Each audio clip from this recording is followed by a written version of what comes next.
It's Mantz Mitchell on the Weekend with Gary Mantz and Suzanne Mitchell. A double shot of good conversation with great guests to power up your day. Mantz Mitchell, you're on the air. And welcome everyone to the Mantz Mitchell Show. My name is Lauren Archer, and I'll be your guest host today while Gary and Suzanne are taking the weekend off.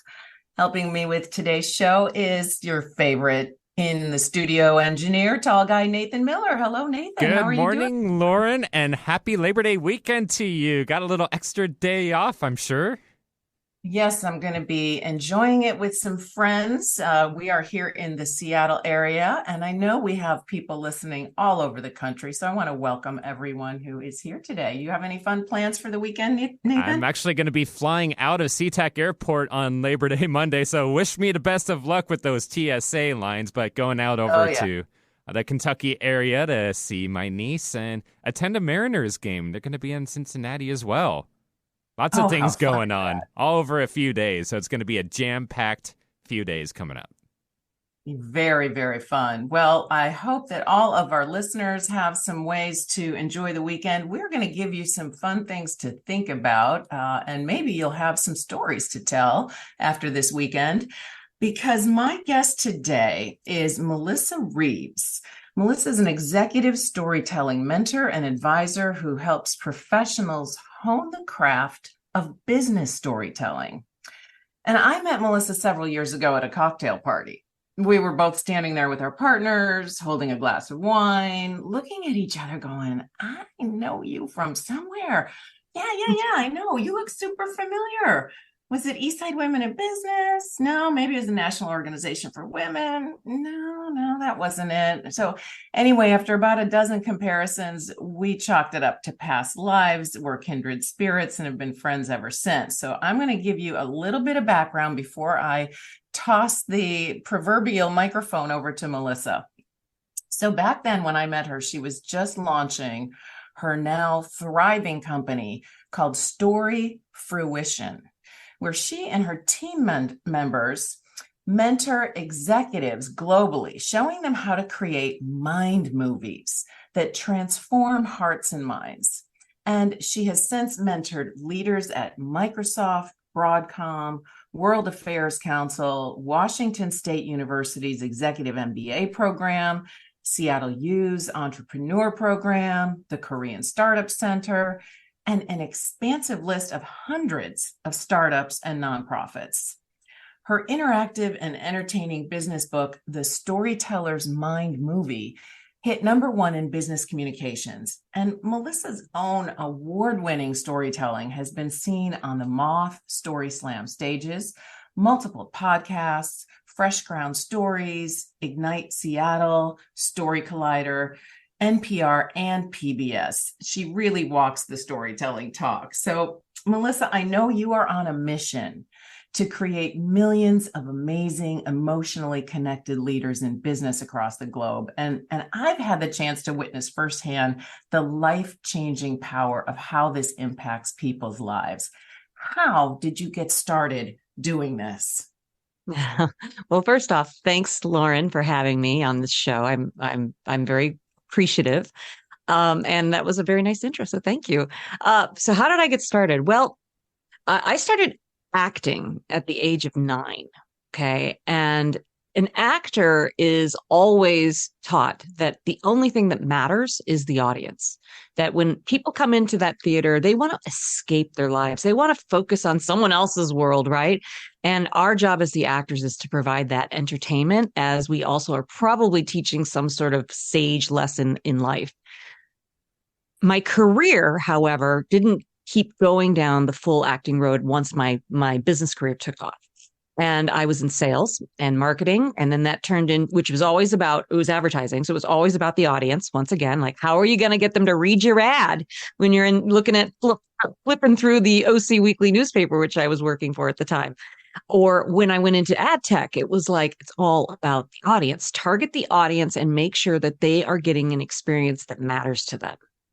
Then I got into really high tech ad tech, and I was at levels as high as Oracle, working with giant names that you would all recognize, and you've already named a few of them. And we were terrible. presenting to people. I mean, we would just data dump slides all over the place, not think about them quite as much as we should be. And it was kind of shocking. And so when I decided that it was time for me to start my company, which that's its own story, I realized that when speakers stand up and have an audience in front of them, let's help them connect. Let's not data dump. Let's not have so many charts and graphs that they really aren't emotionally connecting to. Let's show them how they can tell their own stories in their career, tell them really, really well. And that's where my acting stuff finally showed back up in my life. And so that's one way that this company started, was just me living it and wanting to change it and knowing it could change. Well, I know you've got some great stories about how you launched. I want to just, speaking of the audience, so people listening, they're curious. How do I use stories in my life? Why should we even care about learning about telling stories? And I wanted to give you a chance to share what happens in people's brains and bodies when they're either listening to, charts and graphs and figures and things like that, or if they're listening to a story. How does that actually chemically change us?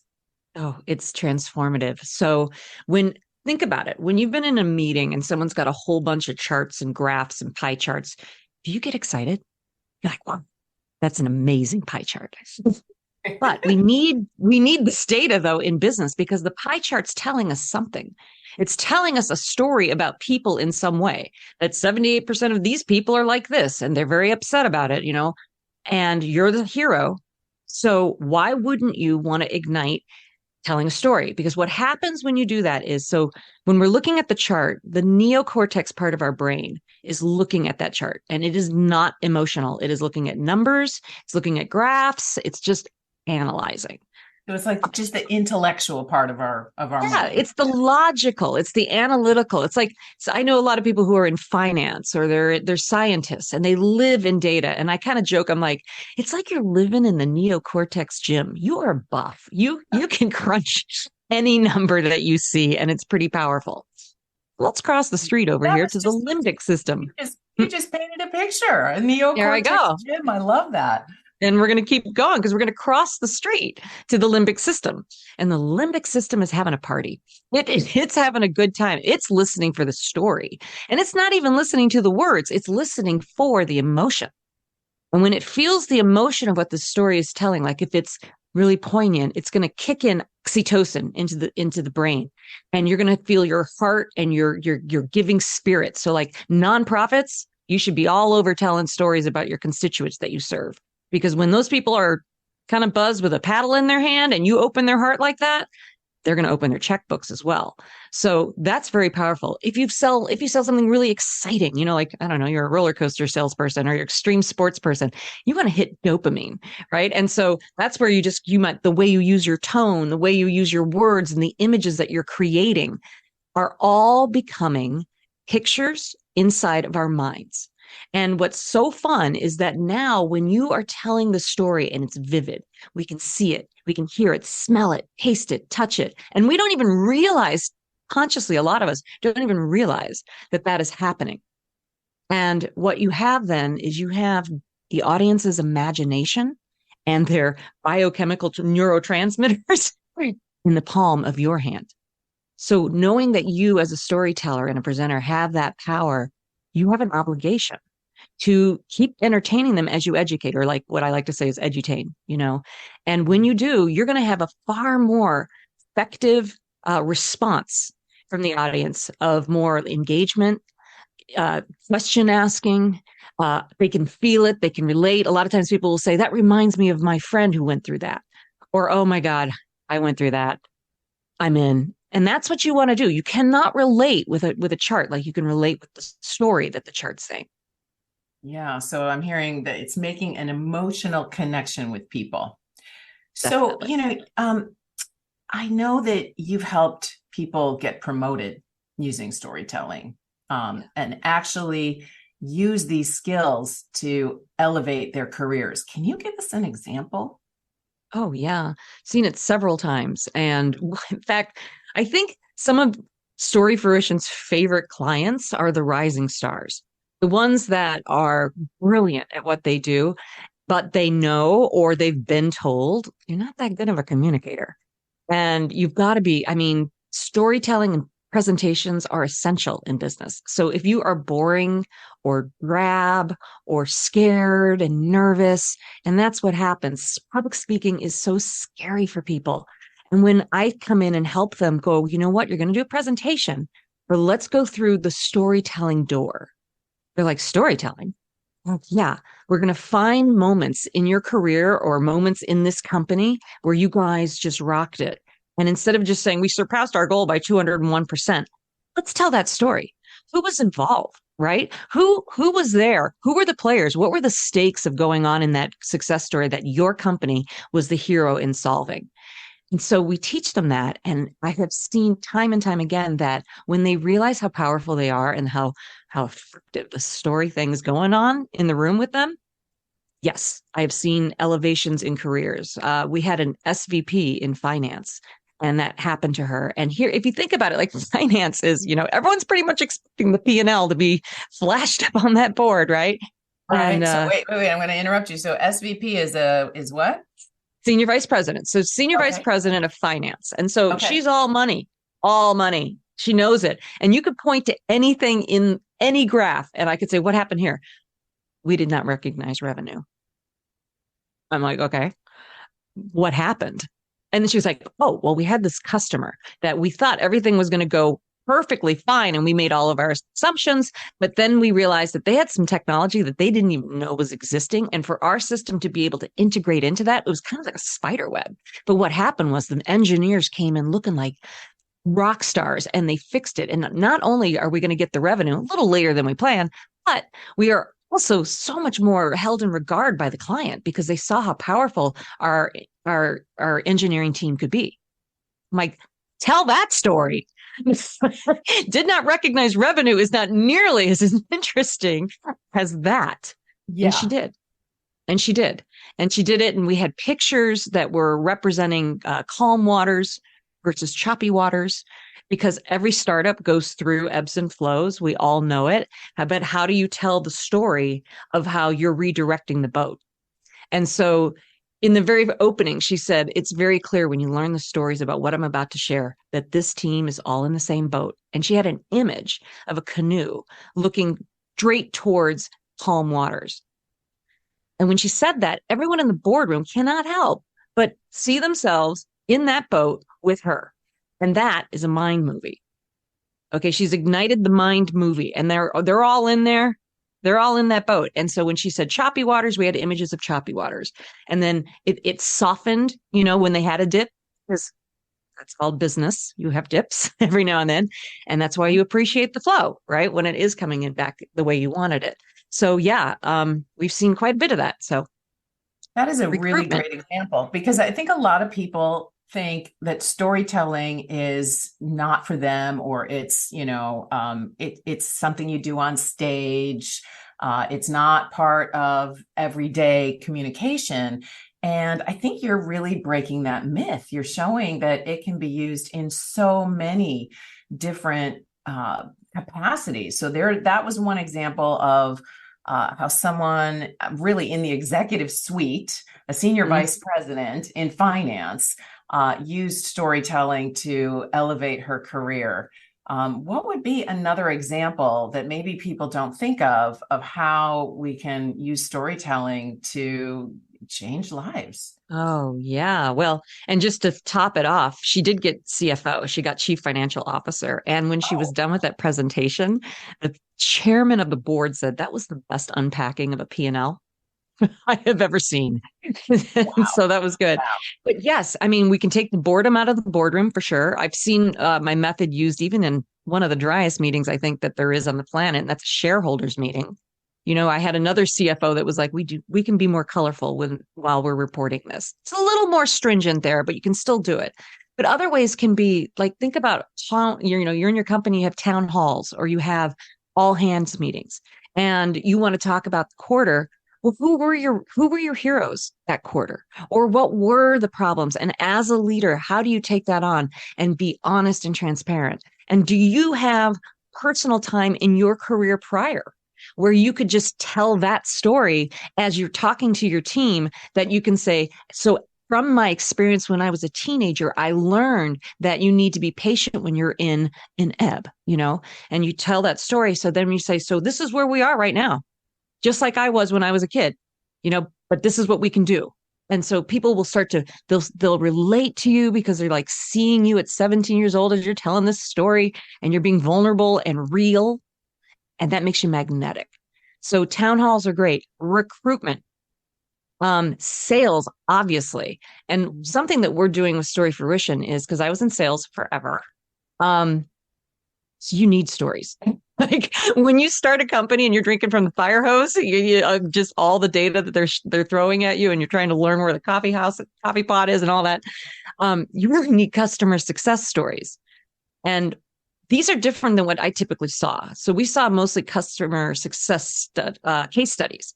So we're taking case studies and we're converting them into case stories, which means that we want to have the listener actually feel like they're in the room when that particular case study was actually happening. And then we weave in the numbers. We weave in the numbers into the narrative. We also do storytelling in pitches. So if you are looking to raise capital, that's really where I started. We started at Seattle University's business plan competition, and God bless them because they were like, storytelling, huh? Okay, let's give it a whirl.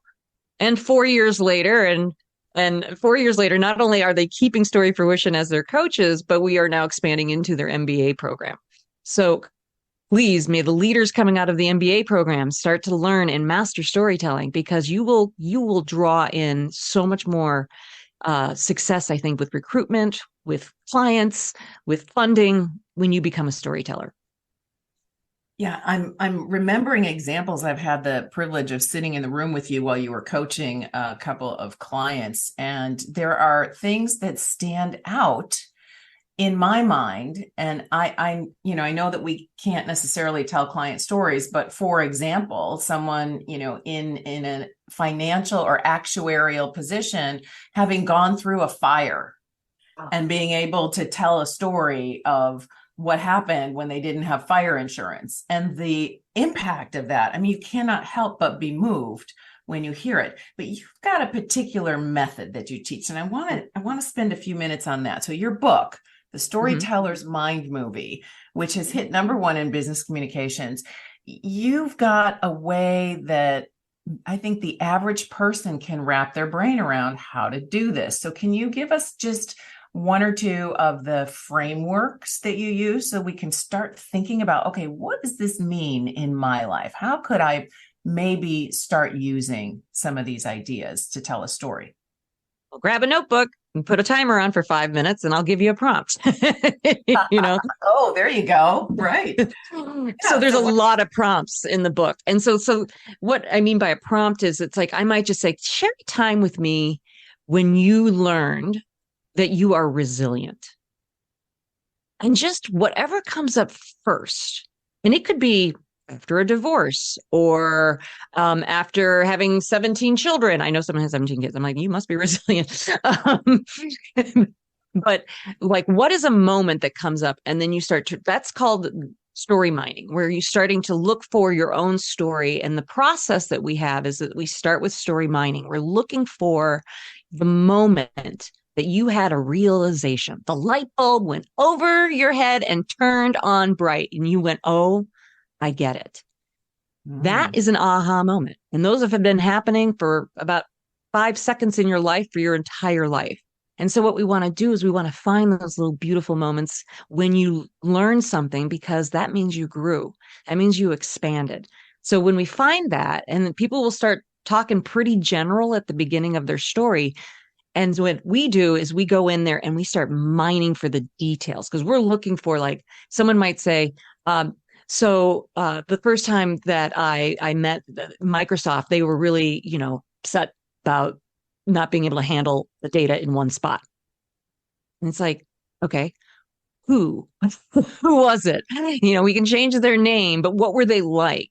When we walked into their office, what did the office look like? Did it smell like anything? Did he have coffee in his hands? Like, what are things that we could bring out that will start to spark the senses? All right. Mm-hmm. And so now we move into story crafting with you. We start finding the details and then finding the characters, identifying the relationships. What are the stakes of the story and where? Where were you in life? How old were you? What was your frame of mind at that time? Were you happy? Were you sad? There's lots of things that are going on. And in the book, we call it CROW. Characters, relationships, objective, and where. And business people love acronyms. So I'm so happy that I can give you this acronym from the lovely land of improv where I learned it. Because you got to have it all. You got to know who the characters are so that we can see them. We got to understand the relationships. We got to know the stakes. And when you use the W for where, it's so much fun. You get to paint pictures literally in the audience's minds. And they're all painting their own picture. They're all having their own story, mind movie making fun. Okay, because you're doing such a great job. And you can tell when they're doing well because you see people smiling, nodding their heads, or if it's a poignant story, maybe they're nailed, like you could hear a pin drop. They're so quiet. That's a good sign sometimes. So, yeah, we have quite a process.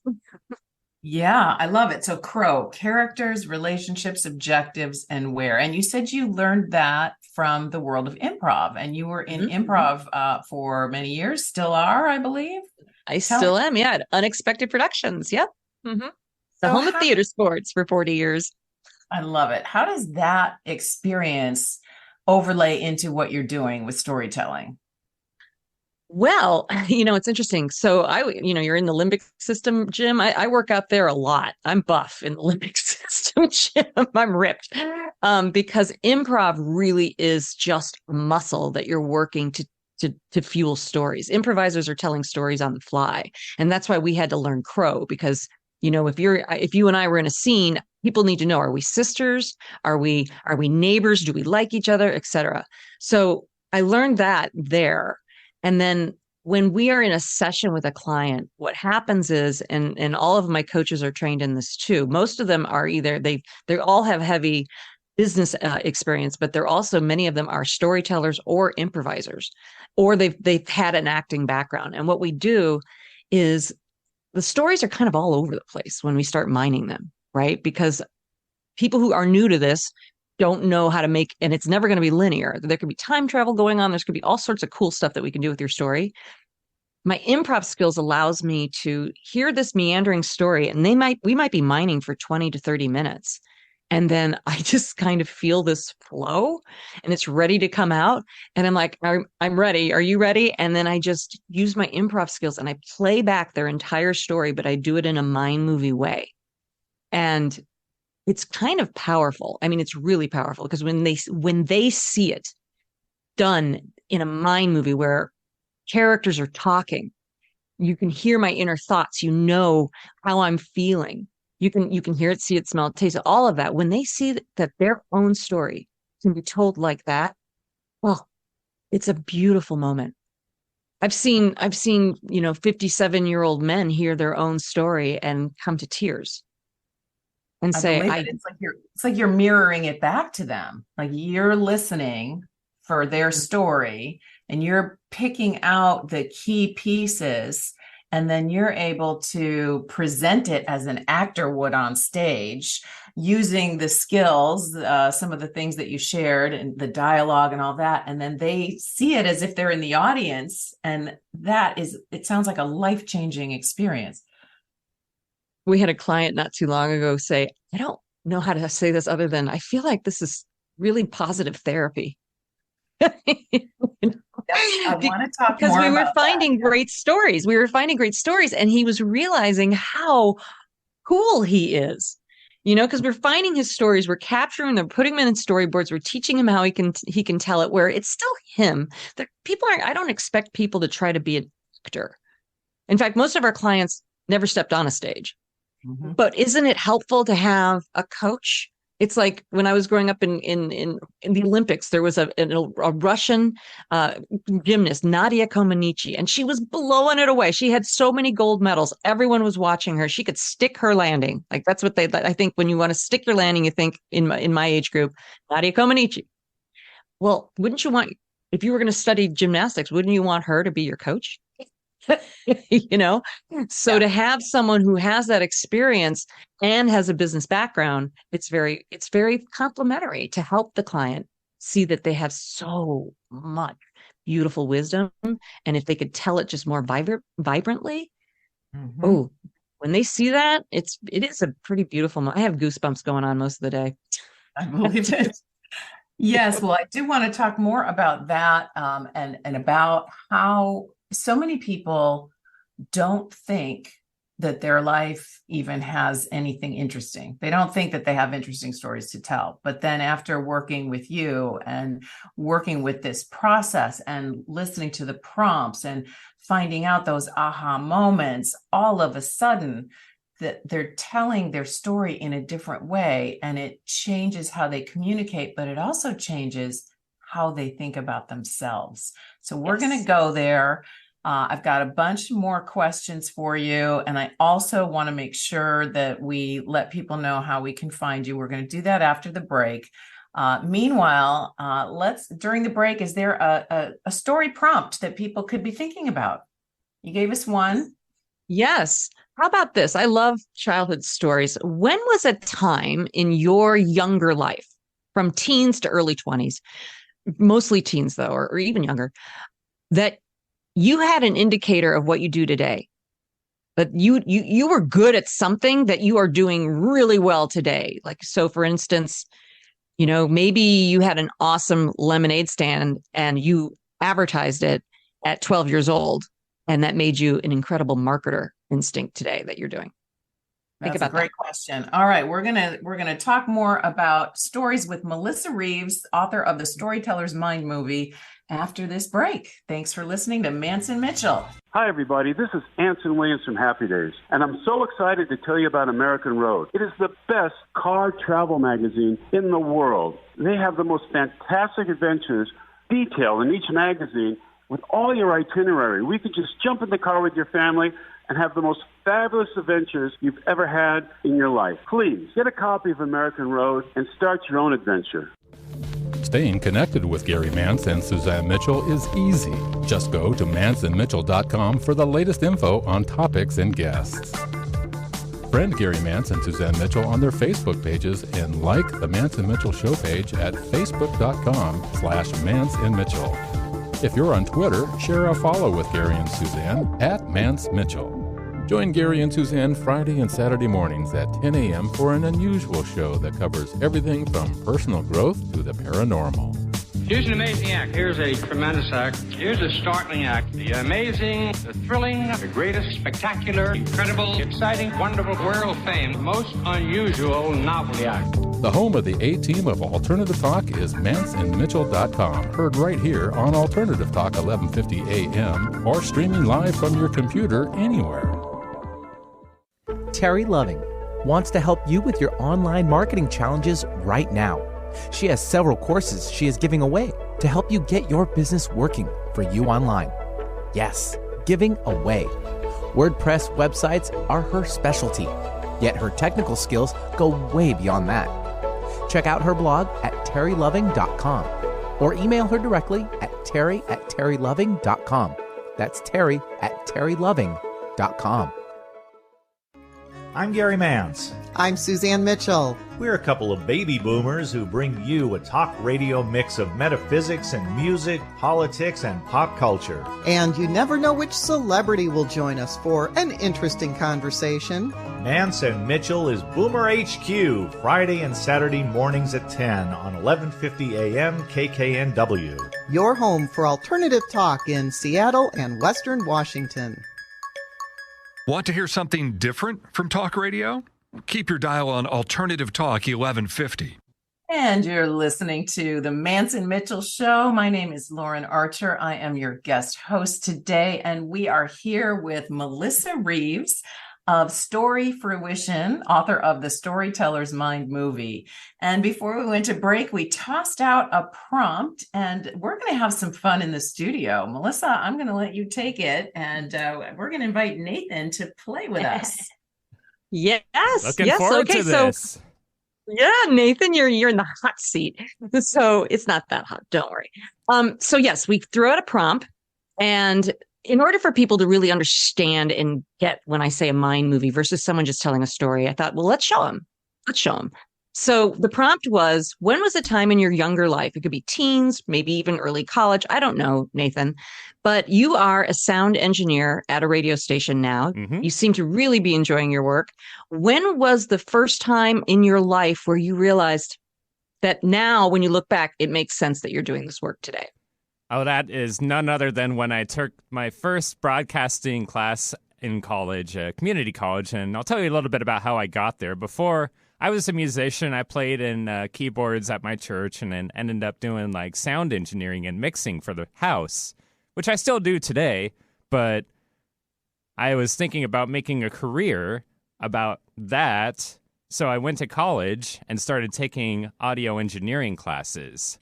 And I took the first one and then the second one, and pretty much thought I had my mindset on becoming an audio engineer or studio engineer.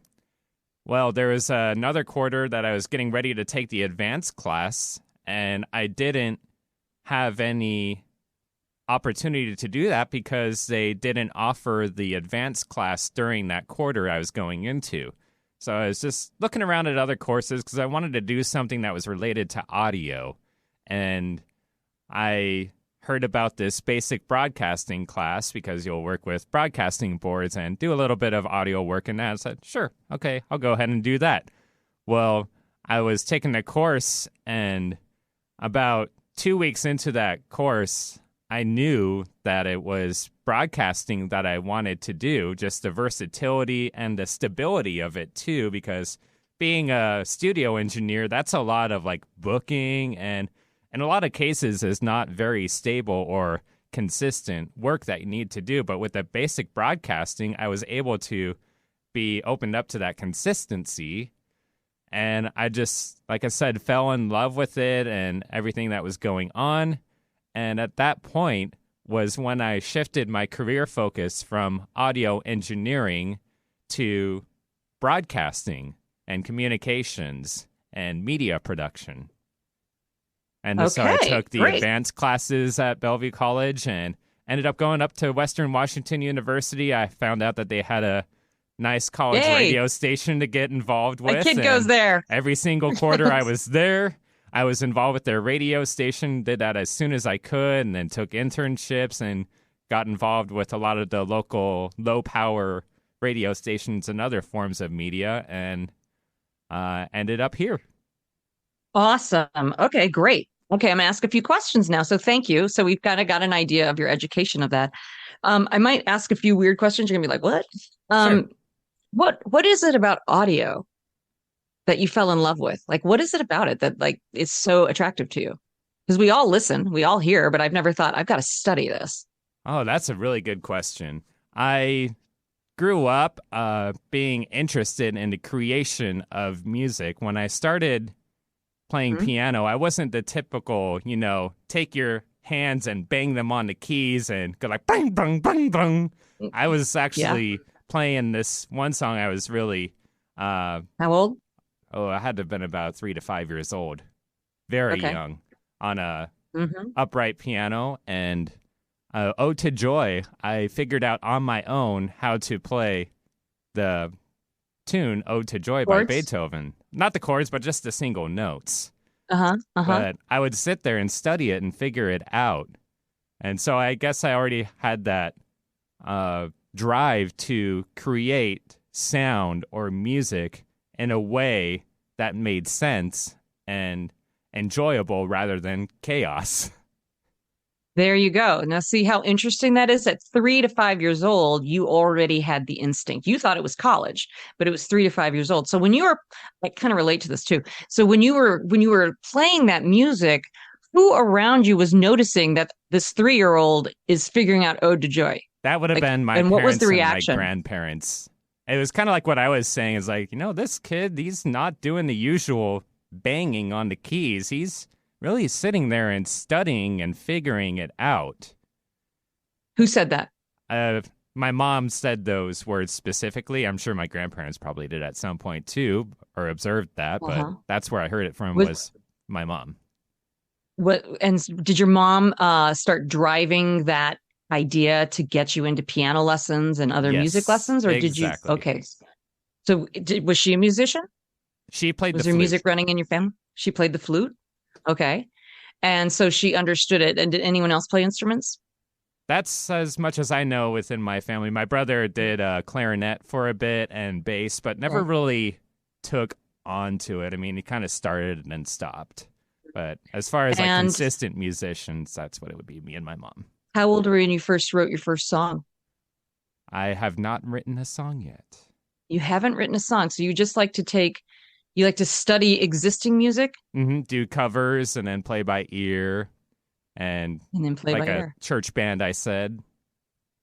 Okay. So I'd never really written a full song. I mean, I've played around and tried to create them, but never actually, put it onto paper. So when you got the job at the church, which is the other area I wanted to go into, just tell us a little bit like how you sold yourself. How old were you and how'd you sell yourself into it? I was just graduating college and I was playing in a pool league, actually, and talking with one of the people I was playing against and what we do. And I said, yeah, I do like sound mixing for a radio station and production. And he informed me that he was a chief engineer at a church here in the Newcastle area and asked me if I was interested in doing some house mixing for that church. And so they brought me into the church and they interviewed me and had me do a few things and asked me some questions like about mixing and my ability to work with musicians. And he said, yeah, I think we'll give it a shot and then let you go. And I've been there about 6 years now. Wow. And then it's gotten you to this level. Okay. So I don't want to take too much more time. Normally we would mine a story a little bit longer, but this is what a session looks like. Yeah. We're trying to find these stories in your life that can tell who you are. That's why my company's Story Fruition. It's like, how did you get here? Mm-hmm. And then just find these moments. And I'm not going to get it completely right. Okay. But I just want you to kind of see how we can tell your story. This is on the fly, but how do we tell it so that it's super vibrant and moving in the direction of how you got to who you are? So I'm going to give it a shot with your permission, knowing I'm not going to get it completely right. Okay. Go for it. Okay. And you grew up here in Seattle? Yes. Okay. Born and raised. Okay. And you said Newcastle? Is that the area you were in? Like where I was born or? No, where were you raised when you were 3 years old? The Renton area. Renton. Okay. Got it. I'm 3 years old and I can't believe what's before my eyes. It's big and it has white keys and it has dark keys. And when you touch them, they make sounds. I start taking my tiny little fingers and I start to tickle those little ivory keys to see what they can do. And I start to realize if I go in a certain order, I can start to make the sound make sense. I'm not pounding like Jimmy down the street does. I'm actually trying to make music. My mother looks over at me. Nathan, that's really good. Is that, Frank, is that Ode to Joy? Is Nathan figuring out Ode to Joy right now by Chopin? He is. And my mother knew that already I was on a path to something. And so she wanted to nurture it. She loved the flute. I'm going to learn piano. My brother learned clarinet. But I just took to the idea that composing numbers and notes and counting them out and creating crescendos and decrescendos was amazing. I'm now 18 years old and I'm attending college and I am hooked on sound. And that's what I'm going to do. I'm going to do sound engineering and I'm going to change the world of chaos and make it calm and interesting and multifaceting all the way through my career until I realized, it's getting better. Here comes broadcasting. And once I realized that I could now take even more than just sound, I could use my own voice, I could help other people, I could layer in music. It just keeps getting better. And so to this day, I'm not only helping people with this radio station, I'm helping people in their church so that they have a vibrant experience every Sunday, because the music and the layers that I put together are what makes their hearts sing when they're singing those songs. And that's why I do what I do. Wow. That, whenever I get a personal website, that is going in my about page on the bio. That was just spectacular. Except for one thing, though. One thing, though. Got the names of your parents wrong. You Ode to Joy was written by Beethoven, not Chopin. Oh, but, sorry. I you know told what's you. funny? Chopin. It's funny that you brought up Chopin, because he wrote the Polish national anthem, which I have blood for. So Chopin was a part of it. I was encouraged Maybe I was feeling to learn I don't know. national anthem for Poland by my mom as well. Yeah. But what did you like about it? What made you enjoy hearing your own story? That's who I am. You know, like it's taking a while to process that. There's this so much, but it's like that's the person I am. And then sometimes you think about who you want to be, but that's who I am. And it reminds me of every step I took to get there and focus on the core values. And there's more stories in there. It's not finished. Things that it's not. We are walking storybooks, but things that I did deliberately was I wanted you to see the piano. So I kind of talked young at that point. I'm 3 years old and I can't believe what I'm seeing, but then when you got older, I changed my voice to sound more mature. And I wanted the audience, and did you see little fingers going on to the keys? Yes, I did. And instead of tickling, I could just feel my fingers like just very slowly pressing down on them and just very softly pressing them. And it's like, it makes sounds. Just slowly learning that instinct. And then your mother spoke. So I brought in your parents, and I did it through her dialogue. So she'd be like, Nathan, are you, and she's talking. And then I toss over, Frank, are you hearing what he's doing right now? Now, when I added dialogue, I took it from a 2D narration to a scene now. And I had characters in there who, do you think the parents liked each other? By the way, I had her talk to the husband. It wasn't like, Nathan, what are you doing? Maybe if I was banging on the keys, it would be like that. But I threw in Jimmy. I threw in a friend down the street because you said I didn't do chaos. So there's little things that we look for that you might think wasn't even important during the mining, and I don't even know it, but all of a sudden it comes out, and I got to get that chaos thing into your story. So we threw it over to Jimmy. Yeah. So Jimmy's over there banging on the tiny little play school piano, and you are creating music. So those are things that we do. And that's where we take a story and we transform it into the way the person tells it so that it's so vivid, it's a mind movie. And those are things that we can do. Right. The details, feelings, and the dialogue. And it's not just the words or the audio. I mean, I could even feel like I saw my mom coming back around my right shoulder and just like kind of putting her left hand on my right shoulder and just kind of leaning down and saying, this is really good, in a very, very pleasant manner. See? Lauren, what'd you see? Oh my gosh. Well, I saw a transformation. I saw, at first Nathan was telling us the story, but, he was just telling us a list of things that happened in his past. And then you brought it to life. And it became a scene that I got immersed in, and I got to know Nathan in a different way. I got to experience him and his energy. I saw the pictures. I saw the mom and dad. I put myself in a room. I mean, it was my house, right? I imagined my own house, but still I was able to relate on that level. Right. And then I got a sense of his passion and his drive. So, yeah, it's you can see from this example how life-changing that little, and that was 10 minutes, 15 minutes. And that was just a taste. So beautiful. And Nathan, you did make a great point, though, because people are like, why? Why should I create my own story library? Why do I need to do this? And you can already see he immediately said, I'm going to take that story and put it on my website. I'm going to make that about me or about us, and that'll be my story. And everyone on your team and your company has stories like that, and we can find those stories for them. But, there are a million different ways that you can use them. You can use them in keynotes as well, TED Talks, and I've already mentioned other ones, boardrooms and stuff like that. So storytelling's happening all day long, and just dig into your own life, which is what the book is about.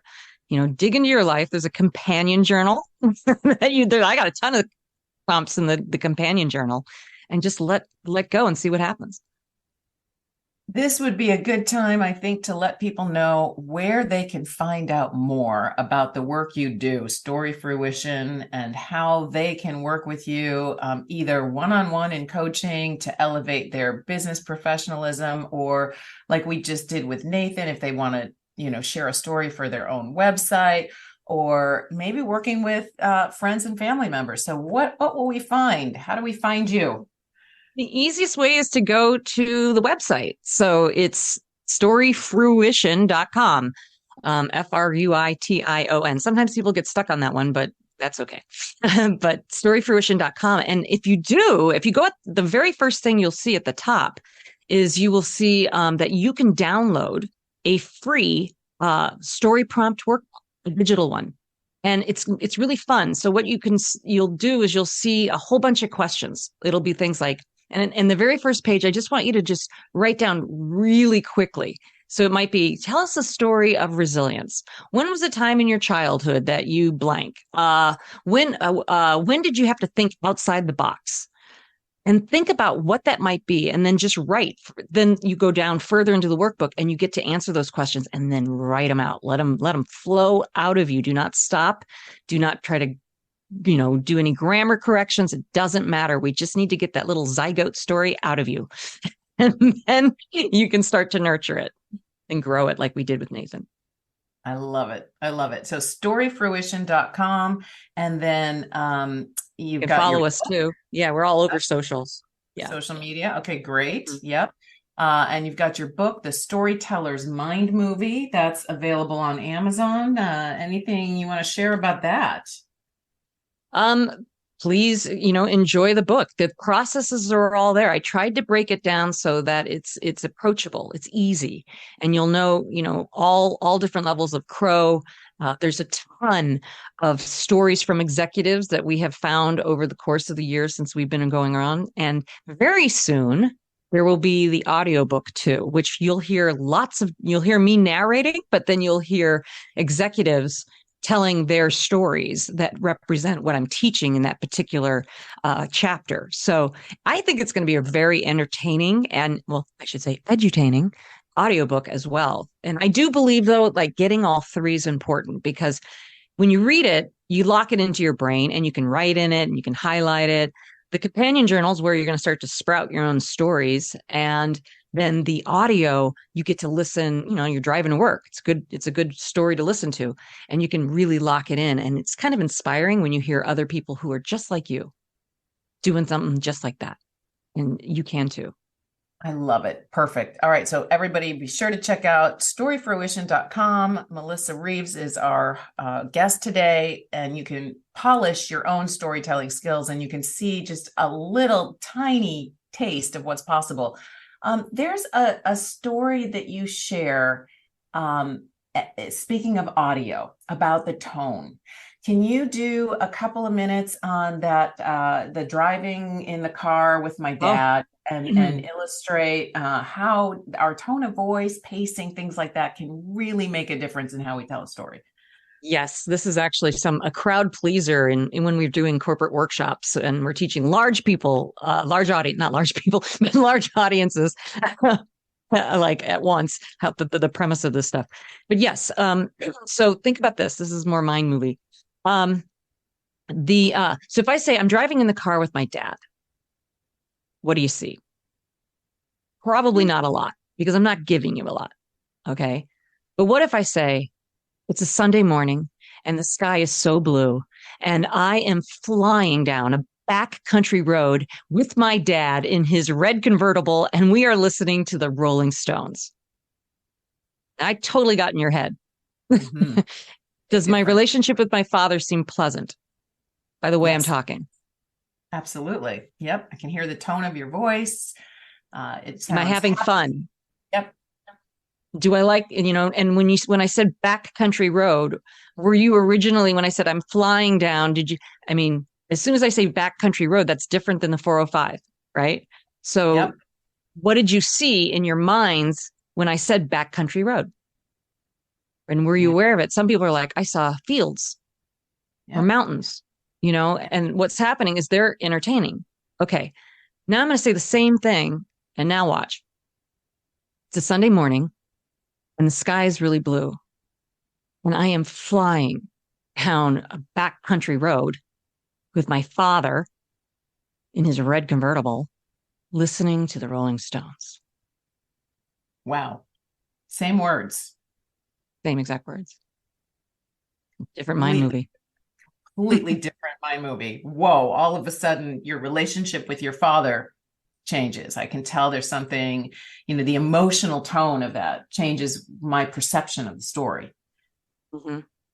And am I happy? And do I even like Rolling Stones? And for those of you who like Rolling Stones, what song did you hear? What song did you hear in the first version? What song did you maybe hear in the second? I don't know. Doesn't matter. You're entertained and I've got you. Yeah. Beautiful. Fabulous example of the power of not just the words, the images, and the emotional tone. So when you mentioned, what was it? It was the crow. So characters, relationship, objectives, and where. Same words in both of those renditions of the story, but the relationship between the characters and the where in terms of the emotional energy was completely different. Very powerful. Mm-hmm. Yeah. I love it. I love it. Thank you. And good job, mind movie maker. And just to hear how good Melissa Reaves is at portraying stuff, you've all been in a Zoom meeting before where somebody's recording it, and then there's a little lady that says recording in progress. Melissa, give us your impression of that right now. Recording in progress. And now here's the recording ended. Here's the real one. Recording in progress. Recording stopped. Recording stopped. Just like my life. That is spot on. I don't know why I said just like my life. I was going to make her depressed. Well, so speaking of Melissa's talent, she is also a storyteller on stage. She performs at the Moth, which is a National Public Radio sponsored global storytelling show. And there's one coming up in Seattle, isn't there? You're going to be. There is one coming up. You throw your name in the hat. And I always tell my clients, I'm like, get out there and at least go to the Moth or Fresh Ground Stories or Unexpected Productions has a storytelling program. The more you study it, the more you watch it, the better you're going to get too, because you're listening for new tips. I'm hoping everyone who hears this today is going to think about their own stories much differently than they had before. And I hope you're valuing it. But yeah, the Moth is great. I just did their Grand Slam in March, and that was just a massively fun experience at Town Hall. So yeah, come out, support storytelling. It's an essential business skill and it's an essential life skill. It is. And the stories we tell ourselves about our lives and how we do it makes a difference in how we feel about ourselves and how we show up and how we relate to other people. And I do want to say it is, let me ask you this, Melissa, is it something that people are born with, or is it a skill that can be developed? Oh, that's a great question. I think some of us, it depends on the cloth from which you're built, right? So, actors are natural storytellers. Salespeople are probably more natural storytellers. But everyone, this is a coachable thing. This is absolutely something that can be nurtured. And I have had some very resistant clients at the beginning who had high anxiety about anything like this, didn't think they could do it. And then when they'd see me play their story back, they'd start to realize, well, maybe I can. Maybe I can. I mean, it's just words coming out of my mouth, but it's much more fun. So you can also, you were talking about, the stories we tell ourselves, you can tell a story the way you want to tell that story, right? Like you can tell a story of maybe something that was really hard that happened in your life and it was really painful for you to look back on, or you can look at that event and find the gold of who you are. And you can retell that story in a way to yourself and to others where you're now empowered instead of being in that victim kind of place. And I say that respectfully, but like the stories you tell yourself are probably even more important than the stories that you'll finally bring out to the public. Because as Nathan said, that is me. I love it. Well, thank you so much, Melissa, for joining us. Thank you to Gary and Suzanne for inviting me to host the Mantz Mitchell Show. Everybody check out storyfruition.com. And Nathan, thanks for sharing your story today. Thanks, Nathan. Lauren Archer on the Mantz Mitchell Show.